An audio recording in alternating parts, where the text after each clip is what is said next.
All right, sweet. Okay, what's going on, guys? So in this call that we're doing right now is kind of going to be like a Q&A session where Ollie just asks these questions about some beginner type stuff revolving around Facebook ads that could be applied to both e-commerce and local lead gen.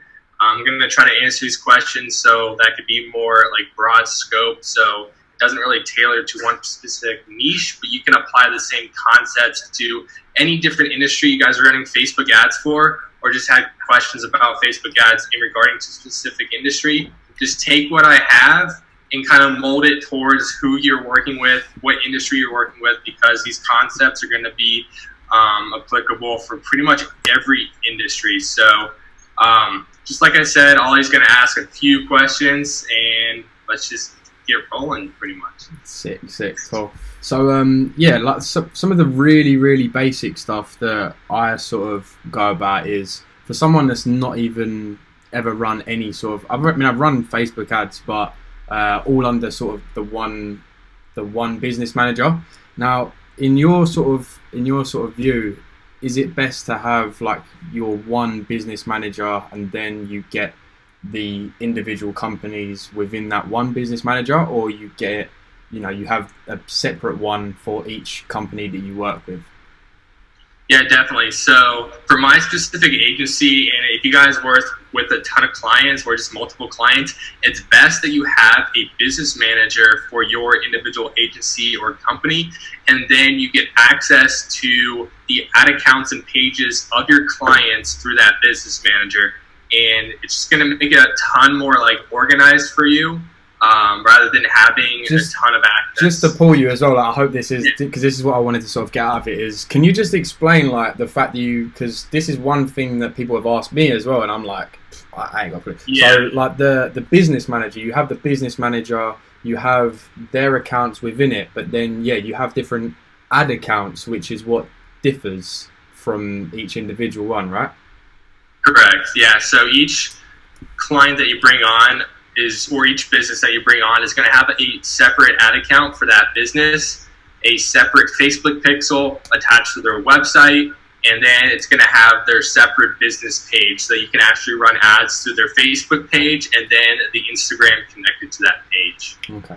And how do you go about making sure that the pixels are separated as well? Because I felt like one thing that when I was sort of like testing little things out was putting something through, and then I was like, oh, the other person's Facebook pixel was in sort of the ad thing. So I think I've got it all jumbled up, and to be honest, I wanted to share my screen to show you what it was, how it looks at the moment, because I'm pretty sure I've got it set up wrong. And how I want to have mine is that I know that you can do it two ways. I know you can have a lot of people do it like, say for example, they're charging £1,000 a month as like a service charge, and then they have an ad spend of like $500.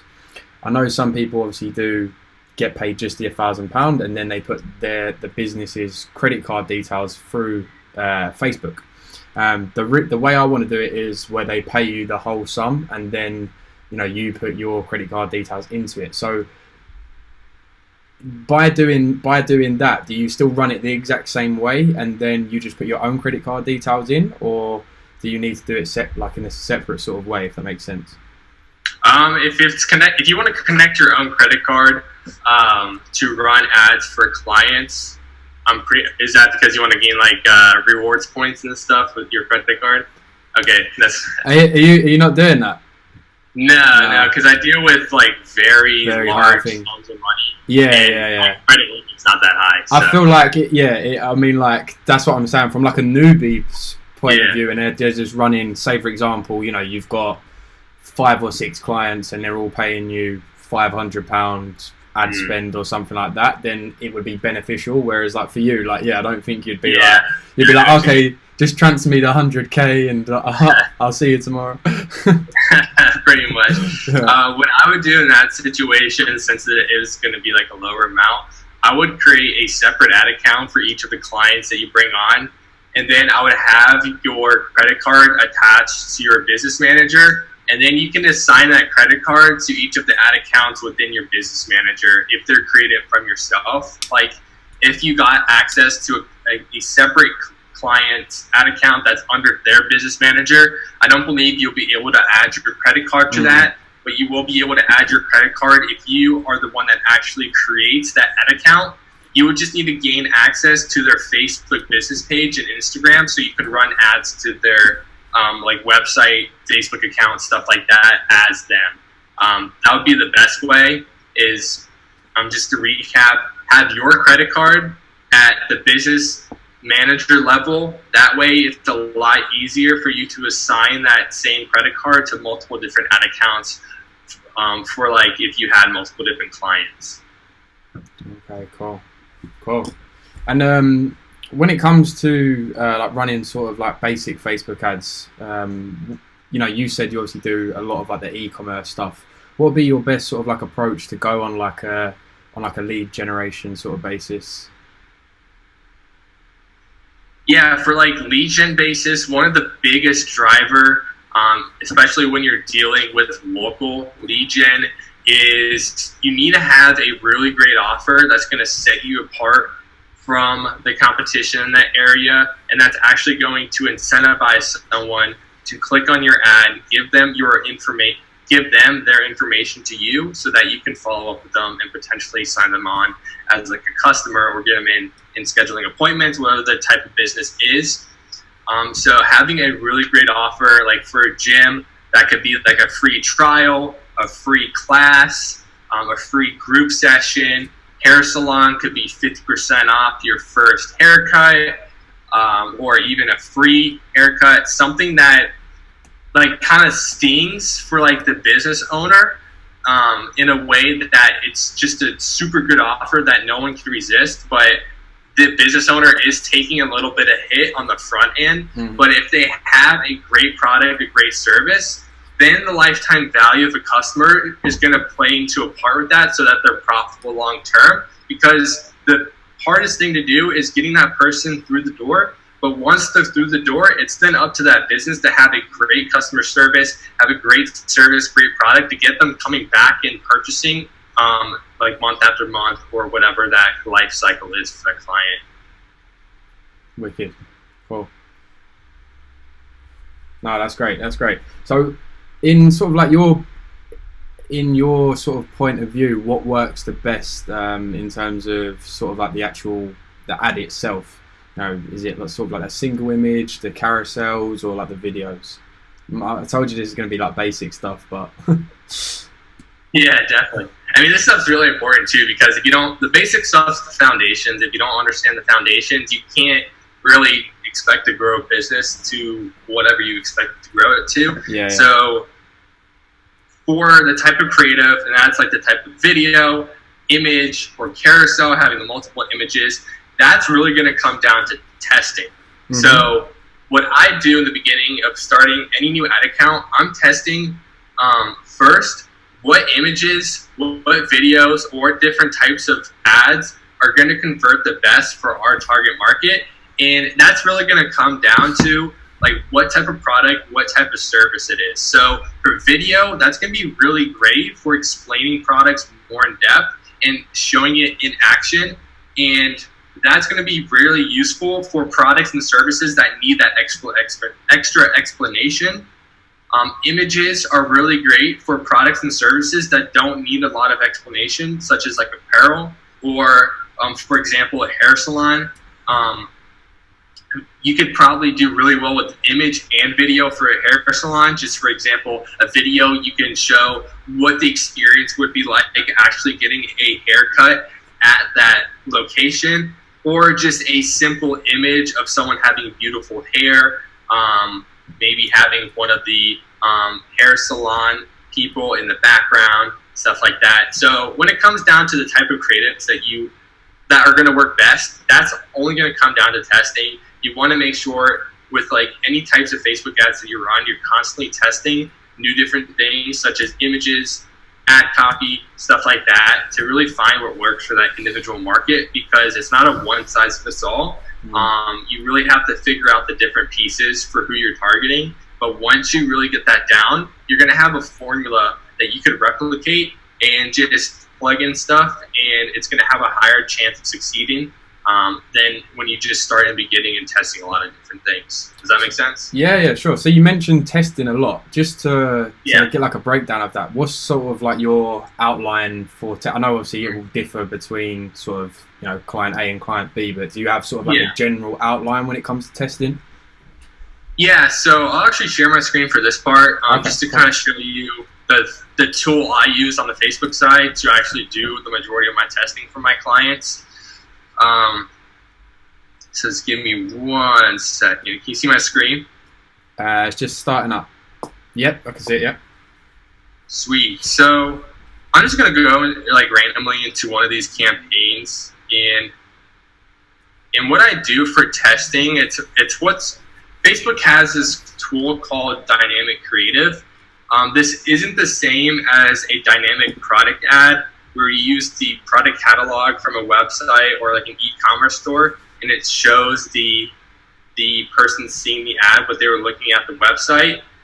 What this allows you to do, the dynamic creative, it allows you to test multiple different images, headlines, ad copies at the same time. So pretty much you're feeding Facebook all of this information. Then they make combinations with that information and have many different ads that they show to that individual audience. And then you could break down based on the combinations and different pieces to your ad and see which ones are performing the best. So you can break it down to see which image or video is performing the best, which ad copy is performing the best, which headline is performing the best, which newsfeed description is performing the best, and what call to action is performing the best.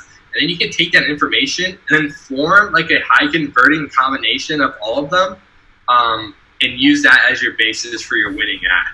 So I actually can't show it because this one's published, but if I were to create a new audience, which is like an ad set, you have this option right here to select dynamic creative. Mm-hmm. And it's just going to tell you that you can upload individual assets, like multiples of them, and Facebook will automatically generate combinations from that information you give it. And okay, then, yeah, I've seen that actually, where you can put different ones in. Yep, exactly. And then the dynamic creative is actually going to be on the ad side of things. And right here in the media section, it says you can choose up to 10 images or videos, and they'll generate multiple combinations using dynamic creative. So if you want to test multiple videos and multiple images at the same time, under that one ad set, you have to have two different ads. One is going to be your dynamic creative for your images, and one is going to be dynamic creatives for your videos, so that you can be testing those at the same time. So you would add your images or videos here. Your primary text is going to be your ad copy, and it's going to give you up to 5 different versions of your ad copy to test. Headlines is going to be that string of text right above the call to action button. You can have 5 different headlines, 5 different newsfeed link descriptions. You can only have one website URL if you're going to be targeting like an e-commerce store, or you're sending people to a website for a local business. And then you can actually have multiple different call to actions right here. So this is a perfect way to test at lower budgets and test multiple things at one time, just letting Facebook do all the work. Nice. And do you ever use this yourself, or do you typically do like your own thing? So I actually use it myself for my e-commerce clients. So I personally deal with 100% e-com clients, and I use that tool for all of my testing. You can test, like, there's a ton of different ways to test. There's a ton of different ways to get the same result. I just found that using dynamic creative, especially for someone that's new in Facebook ads, it just makes it so much easier to test, because you can see how well each thing is performing at each given time. Nice. Yeah. Nice. Another sort of question is, if I was sort of like a local business owner and I just stumbled across this video, hopefully, you know, there might be someone who is. do you think it's best as a business owner to dabble into a little bit of Facebook ads and do this stuff for yourself, especially if they've got like, you know, pretty minimal budget and they haven't got much to work with? Do you think it's easy enough for a business owner to sort of self-teach the fundamentals to, you know, get them from at least get them off of the ground with Facebook ads, and then they can look into, you know, hiring someone or whatever? Do you think that's doable, or do you think it's always, you know, get an expert in? I think if the business owner has the budget to hire an expert, go with the expert, because they are the people that have been doing this much longer than the business owner. And for every business, that business owner should be focusing on working on their business rather than in the business. Most business owners should realize what they're really good at for growing that business, and then outsource anything that they're not really good at, but still push the needle forward to grow their business. And one of those things are and will be like paid advertising, marketing, stuff like that. Yes, a business owner can do this themselves, but it's going to take a lot of trial and error, which will cost that company a lot of resources, time, money, stress, that I wouldn't want to put on anyone. I would, in my opinion, just for doing this for a while, just trust the expert. They know what they're doing. Trust the process that they put in place. Everyone that runs Facebook ads is not going to do the same thing. Everyone's going to have their own process. And as a business owner, you have to be willing to follow that process and understand that Facebook ads is going to be an investment into your business.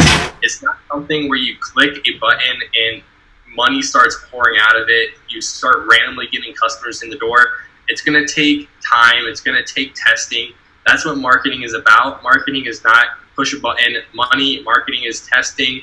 Find a formula that works for your specific business, and then make variations of that to continuously grow your business.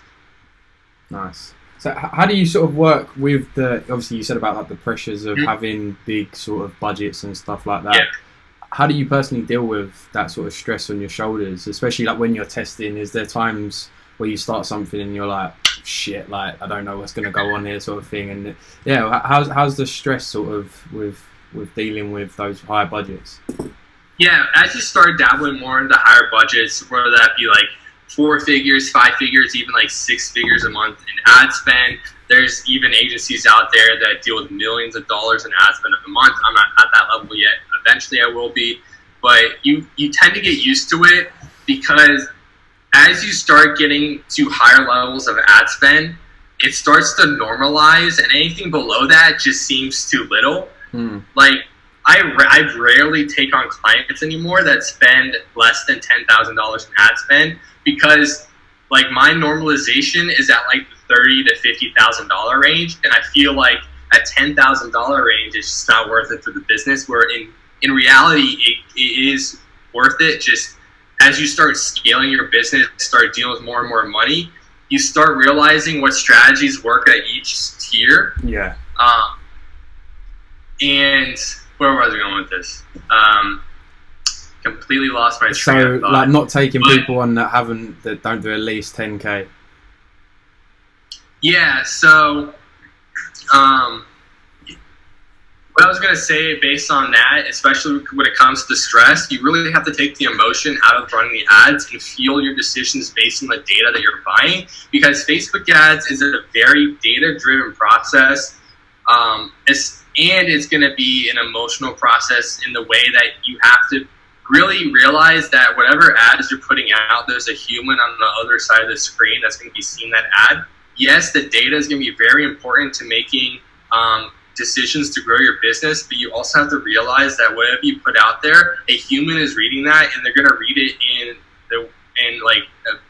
make emotional based decisions based on what they read. But you also have to utilize the data to make those data-driven decisions and not be stressed out if things don't work out in the beginning. Because like I said earlier, Facebook ads and just any marketing in general is going to involve a lot of testing, and it might take time until you turn a profit. But once you do turn a profit, you understand what works best for your business, and then you can continuously scale based on that information that you have. Does that answer your question? Yeah, sure, yeah. So another thing would be when you speak to new businesses, obviously a lot of people say about that sort of 90-day sort of thing to do like their testing and stuff like that. What's sort of like I know obviously you said like it's like a long-term thing, but has there been anything you've done where it's been like a quick sort of turnaround and you've sort of been like, oh, like that's incredible that we've managed to turn that around so quickly? For like quick turnarounds for like profit-oriented stuff, especially for like e-commerce, a big driver is going to be retargeting. Most of the time, you can get an immediate return on investment if the store or brand isn't using retargeting for their Facebook ad strategy. And what that is, you're pretty much getting anyone that added products to the cart and didn't purchase to come back to the website and purchasing.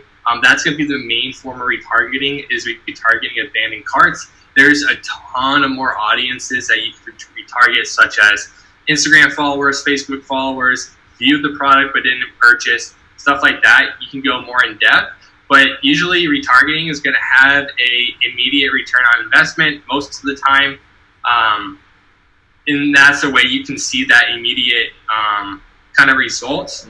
Anything other than that, when you start dabbling into cold traffic, which is brand new people, you tend to don't get an immediate return on investment. If you do, it's typically like really rare to do that. And that's when it's going to take time, long-term like testing. It could be 2 months before you turn a profit. It could be a month before you turn a profit. Every business is going to be different. But what I've seen, the businesses that succeed the best when running paid traffic are the ones that are willing to stick in with the process, even when things don't seem promising, because as you're buying all this data on Facebook, you are learning, and you have to utilize that data to learn and make those decisions based on what you're seeing. If you're the type of person that runs all this traffic, doesn't learn from what you're actually doing, it's not going to be a best choice for you, because you're probably never going to turn a profit because you're not learning from what you're actually doing. But if you follow the process, learn from what you do, you can see results relatively quick. And I mean quick I mean like 2, 3, 4 months, rather than like years by someone that's just randomly doing stuff. Sure. Yeah, nice, wicked.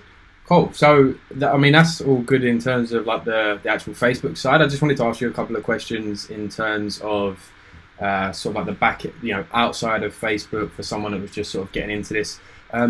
What sort of how have you gone about sort of finding these clients? Obviously, like me and you have spoke before about ways that me and yourself do it, but for someone that's just come on here and they're like, okay, cool, I could maybe give this a go. What sort of the best things that you've done so far to obtain new clients? The best things I've done are going to be cold email. And cold email, yeah? Yeah, cold email. One of the best strategies I utilize for that is sending the business owner a video audit of their website, their ad strategy that I can see on like the front end things, and kind of critique it, see where they're doing things really well, see where things can be improved, and just show them and give them value. Just to stop you straight away, like, can I really like dissect it in terms of, you send them a Loom, I'm guessing, right?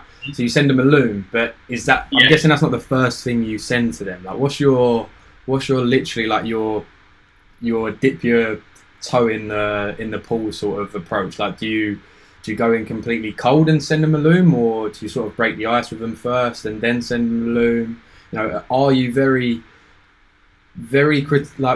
specific when you're doing the Looms? Like, do you compliment them as well? Like, a lot of people have, like, these are just some things that people have asked me, and they're like, okay, so like, because someone was like, someone sent me one, and they sent me a Loom that they had sent to a business, and they was literally just like, like, you shouldn't be doing this, you shouldn't be doing this, you shouldn't be doing this, blah blah blah. And they said like the message they got back was like, okay, like, we think we're doing them well. So how do you go about that, and you're not just sort of like almost hurling abuse at the business sort of thing? Yeah, so for my Loom videos, I do it absolutely cold. Okay, sick. So I won't do it for every single business. With Loom videos, I'm very picky on who I make a video for, because obviously making that Loom video, it takes a lot of time. When you do send that Loom video, when you're going to see the real results is in the follow-up. So most people send the Loom video, they don't hear a response, and then they give up. Where in reality, business owners are very busy. They have customers that they deal with. So you have to really follow up on that video to make sure that they're actually looking at the email, looking at the video, and stuff like that. The cool thing about Loom is if someone clicks on your link, you will know when they click on the link. And if you make the title of the video unique to that business, you'll know when they actually watch the video. Additionally, there's a lot of tools out there there's one called Email Tracker Pro that I use to track email opens and clicks on my emails. So I know that the person's actually getting the email, they're opening it, and they're clicking links in my email. That's a lot of good data that you can utilize. In regards to what I say on the Loom video, I don't go straight up and just start critiquing them. I start by complimenting them and just giving them some good feedback based on what I'm seeing so far, whether that be great social media content, a really smooth looking website layout that makes it super easy for the person to purchase. So just something really quick that you can break the ice in the beginning of that Loom video, that you don't put them in defensive mode, but in a mode where they understand that you're here to give them value. And then you can go into your unique stuff for that business and whatever you offer for them and stuff like that. Cool. My Loom videos last between 5 and 8 minutes, so they're not too long.